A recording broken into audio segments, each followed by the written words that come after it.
much time to get a good shot off. USC's got to play the defensive possession of their life right here.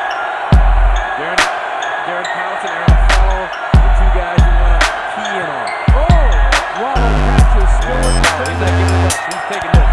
He's taking the stage. Oh, what a shot! He's not giving it up. 4.7 left time out of USC. Aaron Swallow talked about it after the Oregon game when Darren Collison made the pass to Josh Shippers to a one shot. He said, I should have just got the basketball.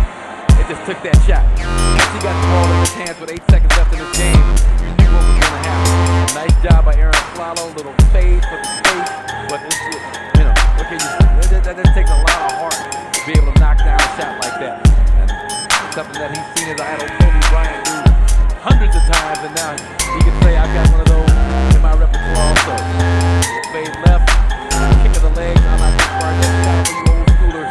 Knocking it down there on the front. Well, this is another brilliant game in the Pac-Man Conference. This league, top to bottom, is absolutely unbelievable. Aaron Swallow has scored 13 of 15 in the second half. This is going down like it was last week against Oregon. Collison and Swallow brought them back. Little guy, Aaron Brooks, beat UCLA and handed them their first loss of the year. Collison at 5 at halftime. He's got how many now? He's got a lot. He scored the most of his points here in the second half. 12 to 15 points for him. Now for USC, where's Gabe Pruitt? Lewis will inbound. Where's Gabe Pruitt? There he is. And hit the back underside of the glass, and here he comes. Gets it off. And UCLA survives at the Galen Center. What a game!